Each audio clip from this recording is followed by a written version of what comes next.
ka na ika'y mawiwili. So mga par, sa naging article nga po ng BoxingScene.com, nilabas nila mga idol ang top 10 greatest rivalry sa history ng boxing sports, kung saan mga idol unanimous ang tingin ng karamihan ng mga boxing experts, at nakuha ng ating pambansang kamao Manny Pacquiao ang number 1 spot para sa naging mahigpit na kalaban nito na si Juan Manuel Marquez. Maski tayo mga idol, naniniwala na walang mas aangat sa pagiging mahigpit na kalaban ni Manny Pacquiao at Marquez. Mantakin nyo kasi mga idol, 4 na beses sila naglaban sa ibabaw ng boxing ring. Nakuha ni Pacquiao ng 2 panalo at 1 draw, at sa huli nakascore naman ng knockout si Marquez sa Pinoy Legend. Kung sakaling pumayag lamang si Marquez mga idol na lumaban ulit kay Pacquiao ng 1 pang beses, malamang nakalimang laban sila. Ayaw na kasi ni Marquez lumaban sa Pinoy. Baka daw kasi mabawi ni Pacquiao ng history na binigay nito sa bansang Mexico, kung saan pinatulog nito ang pinakamabagsik na fighter na si Manny Pacquiao sa kanyang mismong prime sa boxing sports. At hindi lang pala mga idol, ang pagiging mahigpit na kalaban ni Pacquiao kay Marquez ang kanyang nakuha din ito mga idol ang number 6 na pwesto para naman sa mahigpit na kalaban ni Eric Morales, kung saan nakatatlong laban din si Manny Pacquiao sa Mexican Legend.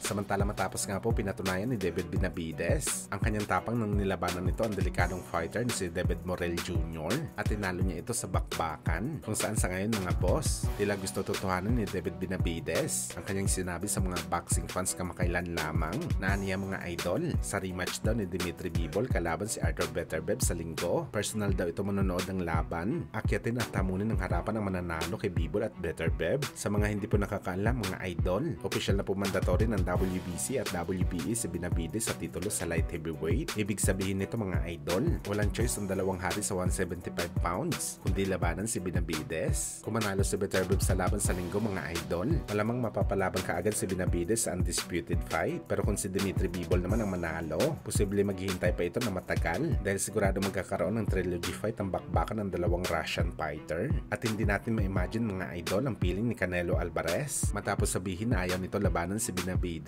dahil sa mahina naman daw mga kalaban nito. Ngayon na malapit na si Benavides na maging hari sa 175 pounds, sampal talaga ito kay Canelo, at ang huling tinalo nito na si David Morrell ay mas malakas pa sa huling 10 kinalaban ni Canelo sa bakbakan.